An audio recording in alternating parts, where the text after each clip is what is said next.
ꯑꯩꯅ ꯍꯧꯖꯤꯛ ꯂꯩꯔꯤꯁꯦ ꯑꯩꯈꯣꯏꯒꯤ ꯄꯣꯔꯣꯝꯄꯥꯠꯀꯤ ꯑꯩꯈꯣꯏꯒꯤ ꯁꯤꯗ ꯊꯥꯔꯤꯁꯤꯅꯤꯀꯣ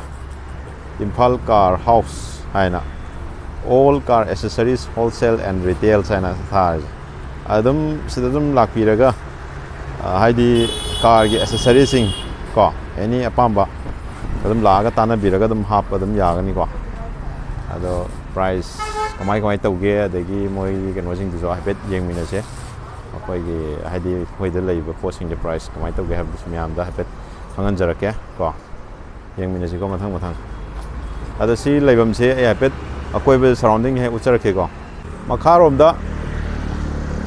ꯁꯤ ꯂꯩꯔꯦ ꯇ꯭ꯔꯥꯐꯤꯛ ꯄꯣꯏꯟ ꯄꯣꯔꯣꯝꯄꯥꯠꯀꯤ ꯑꯗꯒꯤ ꯁꯨꯝ ꯑꯋꯥꯡꯂꯣꯝꯗꯅ ꯁꯤ ꯂꯩꯔꯦ ꯇꯟꯗꯨꯔ ꯔꯦꯁꯇꯨꯔꯦꯟꯠ ꯑꯗꯩ ꯒꯣꯜꯗꯟ ꯒꯔꯜ ꯀꯥꯏꯅ ꯂꯩꯔꯦꯀꯣ ꯁꯤꯒꯤ ꯀꯩꯅꯣ ꯊꯪꯅꯕꯗꯅ ꯂꯩꯔꯤꯁꯦ ꯑꯩꯈꯣꯏꯁꯤ ꯃꯅꯨꯡꯗ ꯆꯪꯉꯒ ꯑꯩꯈꯣꯏꯒꯤ ꯂꯩꯔꯤꯕ ꯄꯥꯔꯠꯁꯤꯡꯁꯦ ꯀꯔꯤ ꯐꯪꯉꯤ ꯀꯃꯥꯏꯅ ꯇꯧꯏ ꯍꯥꯏꯐꯦꯠ ꯗꯤꯇꯦꯜꯁ ꯀꯣ ꯁꯝꯂꯞꯄ ꯋꯥꯔꯤ ꯋꯥꯇꯥꯏ ꯁꯥꯟꯅꯕꯒꯤ ꯇꯥꯟꯖꯥ ꯑꯗꯨ ꯂꯧꯖꯒꯦ ꯌꯦꯡꯃꯤꯟꯅꯁꯤ ꯃꯈꯥ ꯇꯥꯕ video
hello, welcome back to my channel 7 Speed. ngasi 7 Speed na ꯑꯩꯈꯣꯏꯒꯤ ꯀꯥꯔ ꯍꯥꯎꯁ ꯍꯥꯏꯅ ꯄꯣꯔꯣꯝꯄꯥꯠꯇ ꯂꯩꯕ ꯑꯩꯈꯣꯏꯒꯤ ꯀꯥꯔꯒꯤ ꯑꯦꯁꯦꯁꯔꯤ ꯌꯣꯟꯕ ꯗꯨꯀꯥꯟ ꯑꯃꯗ ꯂꯥꯛꯆꯔꯒ ꯉꯁꯥꯏꯒꯤ ꯗꯨꯀꯥꯟꯁꯤꯗ ꯀꯔꯤ ꯃꯥꯒꯤ ꯈꯔ ꯁꯨꯝ ꯃꯌꯥꯝꯗ ꯍꯦꯟꯅ ꯈꯪꯅꯅꯕ ꯍꯥꯏꯕ ꯇꯥꯔꯦ ꯑꯗꯨꯒꯤ ꯇꯥꯟꯖꯥꯗꯣ ꯂꯧꯖꯕꯅꯤ ꯇꯁꯦꯡꯅ ꯍꯥꯏꯔꯒꯗꯤ ꯑꯗꯣ ꯚꯤꯗꯤꯑꯣꯁꯦ ꯍꯧꯗ꯭ꯔꯤꯉꯩꯗ ꯃꯌꯥꯝ ꯆꯦꯅꯦꯜ ꯑꯁꯤ ꯁꯕꯁꯀ꯭ꯔꯥꯏꯕ ꯇꯧꯕꯤꯔꯝꯃꯣ ꯂꯥꯏꯛ ꯇꯧꯕꯤꯔꯝꯃꯣ ꯁꯤꯌꯔ ꯇꯧꯕꯤꯔꯝꯃꯣ ꯑꯗꯨꯒ ꯚꯤꯗꯤꯑꯣꯁꯦ ꯍꯧꯅꯕ ꯇꯧꯔꯁꯦ ꯍꯧꯖꯤꯛ ꯑꯩꯅ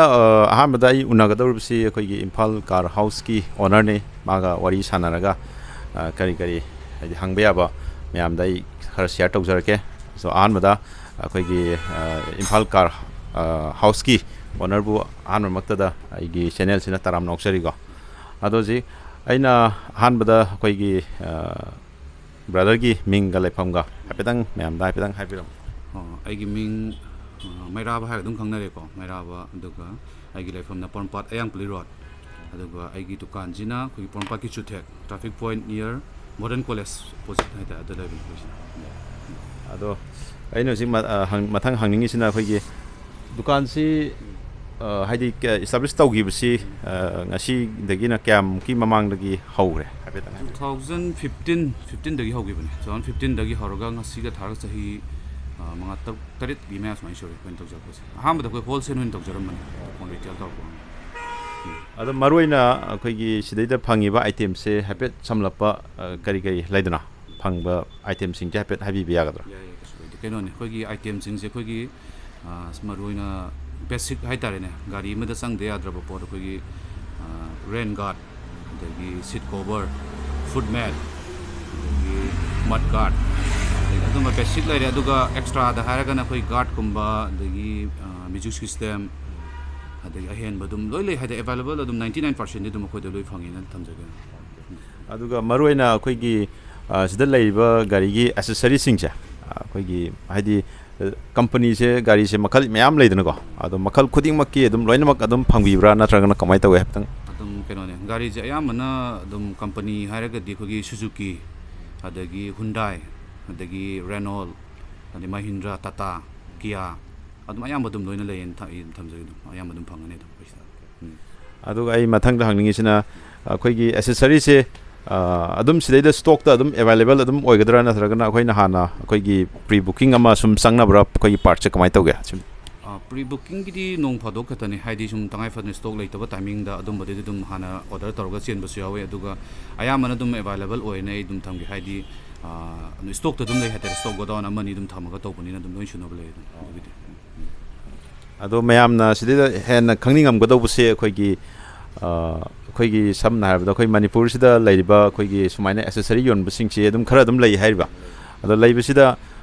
khoigi masaida muk mayam na muk pamai sina muk khara hena phaba mafam haidi khara price te hena kitang mayam dagi tana pibangam mafam se adum thinari neba ado sigi oina khoigi mayam da pibangam godobugi sang leidana hapet adum tang hapetang haibi adu price ki matang di dum haidi mai magi business ni dum khaga dum noi mai ngamnawi yona bangak tani adubu ai khogi pandam hai tare ne khogi ti mayam da su hongna piba post available ohenba aduga post piba matam ja afoba jenen adum pibiba ado post koina profit se khogi lawdi ya da bakhra lawraga hen bati su thoine lawdi hai lawdi habadi mayam da dum honge nei thamjage haidi ani amafam da hanguraga la ga dum khangbi gane boko dugi diba price any seat cover or example seat cover mayam da lising ni pan pibu da khoi da taruk taret palsing ama ni difference adigi mana bakhra di yauni macha macha aduga ayamana dum accessories di dum aikoina hongni na dum thamgi khoigi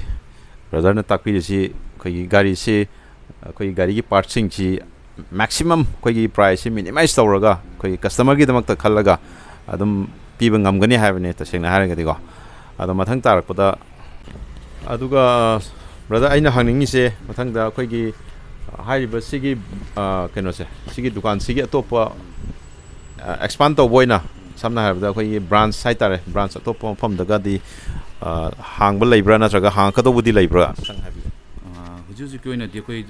already hangbadi leitri atopa aduga branch oina ama hanggadabagi ready de leire haire di huju khoi gi hantaki January last week Kwaketel bazar maya da haitare adugi Kwaketel bazar side som dagi satpadi yogdringai da yoromdagi dukan manga tru walingai da makakti sangarani tang apai tom Imphal West district ki oina haitare ka song adum kon baza ga gi oina ta seman ado hoji sigi akhoi gi dukan sigi oina hoji hoji akhoi gi run tawri se id akhoi gi sigi staff sing haitare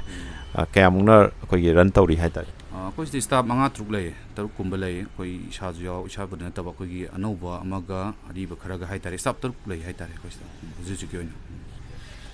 makhoi gi sum salary nung gadi kamaina hapet salary di adum hek changmu ga dum phange salary di dum pi haidi moi gi su dum yana ba hai tare ne ko kona na ba haidi moi gi no magi tawriba thok myam je sigi labor gi charge sama tonganam pi re aduga magi thagi tolol par sing hek hamba no bu yobogal sing manga de dum pi re adu manga adu khar liba kanguna nipan mapan phangba aduga no moi tholok podu go dum around adum 10 to 20,000 gi mang dum phange hai tare moi tu salary je thamna aduga hojik dukan sida khoigi latest product oina haibi tare ko anoba product ko yamna su kana ba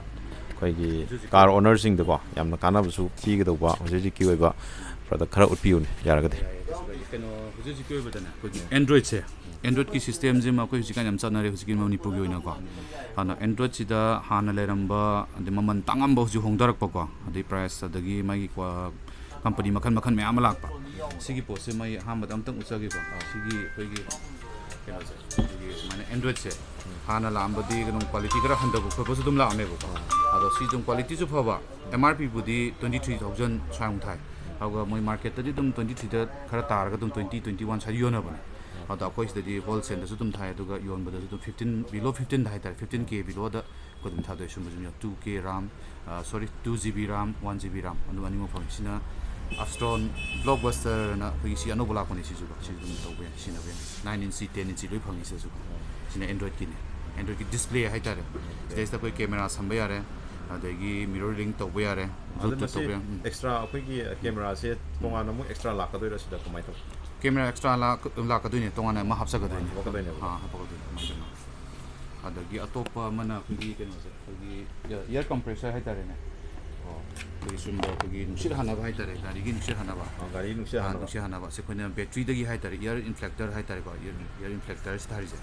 ꯁꯤꯒꯤ ꯄꯣꯠꯁꯦ ꯑꯗꯨꯒ ꯅꯨꯡꯁꯤꯠ ꯍꯥꯟꯕꯁꯦ ꯑꯩꯈꯣꯏꯒꯤ ꯃꯇꯝꯗ ꯑꯗꯨꯝ digital ꯃꯤꯇꯔꯁꯨ ꯌꯥꯎꯕꯅꯤ ꯑꯗꯒꯤ ꯁꯨꯃꯥꯏꯅ ꯃꯤꯇꯔ ꯀꯩꯅꯣꯁꯨ ꯌꯥꯎꯔꯦꯗꯅꯀꯣ ꯑꯗꯨꯒ ꯊꯤꯡꯖꯤꯜꯂꯒ ꯑꯣꯇꯣ ꯑꯗꯨꯝ ꯐꯨꯜ ꯑꯣꯏꯔꯀꯥꯟꯗ ꯃꯇꯨꯝ ꯂꯦꯞꯈꯤꯕꯗꯣ ꯃꯥꯏ ꯆꯥꯡꯗꯣ ꯌꯧꯔꯀꯥꯟꯗ ꯄ꯭ꯔꯥꯏꯁꯅ ꯁꯤ ꯀꯌꯥꯝ ꯄ꯭ꯔꯥꯏꯁꯇꯤ ꯑꯣꯟꯂꯤ ꯑꯩꯈꯣꯏꯒꯤ 1200 ꯁ꯭ꯋꯥꯏꯗ ꯑꯗꯨꯝ ꯄꯤ ꯁ꯭ꯋꯥꯏꯗ ꯌꯣꯟꯕ ꯌꯥꯏ ꯁꯤ ꯒꯥꯔꯤ ꯈꯨꯗꯤꯡꯃꯛꯀꯤ ꯒꯥꯔꯤ ꯂꯣꯏ ꯌꯥꯔꯦ ꯈꯨꯗꯤꯡꯃꯛꯀꯤ ꯂꯣꯏ ꯌꯥꯏ ꯕꯦꯇ꯭ꯔꯤꯗꯒꯤ ꯇꯧꯗꯣꯏꯅꯦ ꯇꯧꯕꯁꯨ ꯃꯥꯒꯤ ꯗꯥꯏꯔꯦꯛ ꯀꯩꯅꯣꯗꯒꯤ ꯑꯗꯨꯝ ꯇꯧꯕ ꯌꯥꯔꯦ ꯑꯗꯨꯒꯤ ꯁꯤꯁꯨ ꯑꯗꯨꯝ ꯂꯩ ꯑꯗꯣ ꯑꯩꯈꯣꯏꯒꯤ ꯍꯧꯖꯤꯛ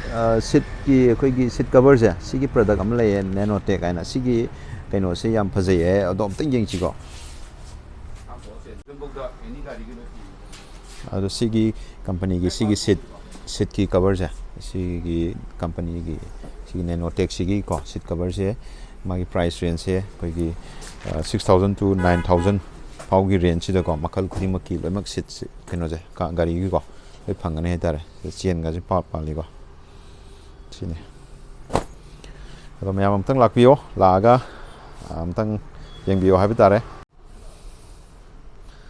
ꯑꯗꯨꯒ ꯁꯣꯝꯗꯅ ꯑꯩꯈꯣꯏꯒꯤ ꯒꯥꯔꯤꯒꯤ ꯀꯣ ꯋꯨꯐꯔ ꯁꯤꯗ ꯂꯩꯔꯦ ꯃꯈꯜ ꯃꯈꯜ ꯗꯕꯜ ꯇꯦꯛ ꯑꯗꯩ ꯁꯤꯅ ꯇꯔꯕꯣ ꯗ꯭ꯔꯥꯏꯚ ꯃꯈꯜ ꯃꯈꯜꯒꯤꯀꯣ ꯂꯣꯏ ꯂꯩꯔꯦꯀꯣ ꯋꯨꯐꯔꯁꯤꯡꯁꯦ ꯑꯗꯩ ꯁꯣꯝꯗꯁꯨ ꯄ꯭ꯔꯗꯛ ꯃꯌꯥꯝ ꯂꯩꯔꯦ ꯑꯁꯤꯅ ꯏꯟꯐꯣꯇꯦꯟꯃꯦꯟꯒꯤ ꯀꯩꯅꯣꯗꯨꯅꯦ ꯑꯗꯩ ꯁꯤꯁꯨꯅꯤꯀꯣ ꯏꯟꯇꯔꯅꯦꯠꯀꯤꯁꯨ ꯂꯩꯔꯦ ꯑꯗꯩ ꯁꯤꯁꯨ ꯃꯌꯥꯝ ꯂꯩꯔꯦ ꯂꯥꯛꯇ꯭ꯔꯗꯤ ꯈꯪꯉꯔꯣꯏ ꯑꯃꯨꯛꯇꯪ ꯂꯥꯛꯄꯤꯔꯒ ꯌꯦꯡꯕꯤꯌꯨ